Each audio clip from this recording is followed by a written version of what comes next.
This happened to a Norwegian ship, and this was the monster reported by HMS Daedalus. The crew of the City of Baltimore saw the head of a serpent in the Gulf of Aden, and the bowsprit of the British Banner was chewed up by a serpent in 1860. The only systematic attempt to analyze reports of the sea serpent has been launched by two Canadian scientists, John Seibert and Paul LeBlanc. They've concentrated on the coastal waters off Vancouver. Dozens of sightings were reported. There were at least 25 of them who would describe species not really known to marine biology. Seashelt, a 30-minute flight north of Vancouver, is the location of yet another report needing investigation. A local boy, John Andrews, was fishing off a pier when his sighting occurred.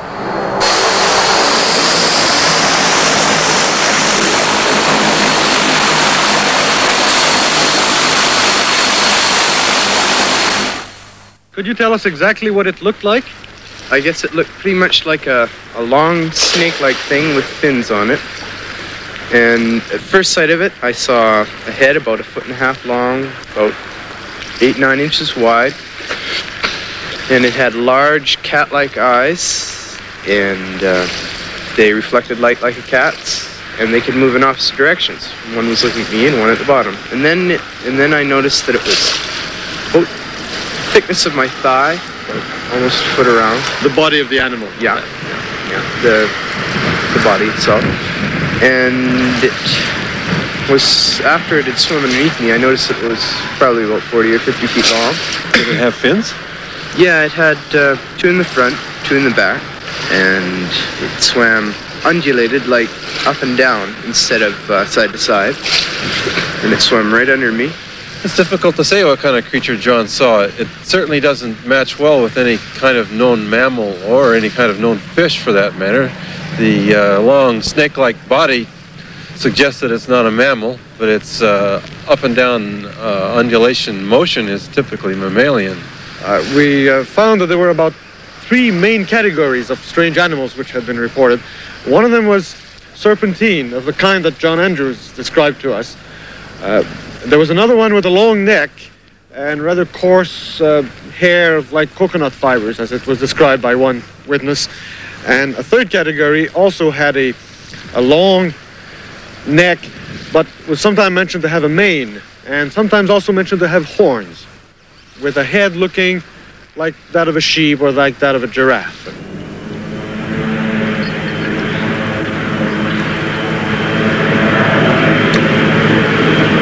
None of the witnesses in the survey were professional artists. But it's clear enough from the drawings in their questionnaires what they thought they saw. This is John Andrews' sketch of his sighting. Margaret Stout saw this in 1961, and David Miller saw this creature off Discovery Island. But it may be that the body of such a sea monster has fallen into the hands of man. In September 1977, this Japanese fishing boat was off the east coast of New Zealand when it trawled up in its nets a mystifying carcass. The Japanese TV networks were excited enough to helicopter teams out over the South Pacific and winch their reporters down onto the ship at sea.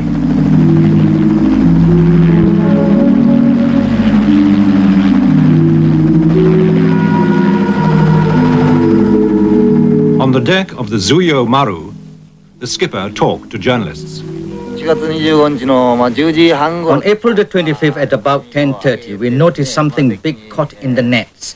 It was a red, fleshy object which smelled very strongly. We didn't know what it was, so I went for my camera and flash gun. Sadly, the body itself was afterwards thrown back. But early in 1980, one of the world's leading fisheries experts, Professor Fujio Yasuda, arrived for a conference in London with such evidence as remains.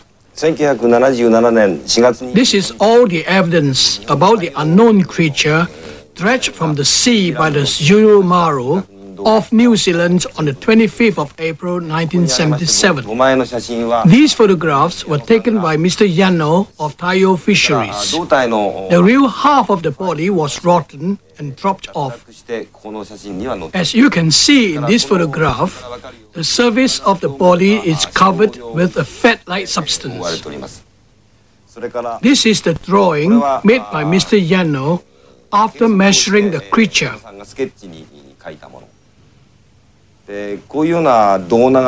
I can't think of any known fish which has this shape. I can't tell what this creature is, but I assure you that it is completely unknown to us. But sea monsters don't only materialize in the remote oceans. In 1976, just 30 miles off the Lizard in Cornwall, two fishermen, George Vinicum and John Cox, also met a monster. Well, it was steaming 30 miles off, 25 to 30 miles off. Saw what I thought was an upturned boat on the horizon. So we went over to investigate. When we got closer, we could see it wasn't an upturned boat. It was something that, well, neither of us have seen before. So it was dark in colour, and had sort of humps on the back. I should say it was, well, between 15 and 18 feet in length, and rising above the sea about 3 feet.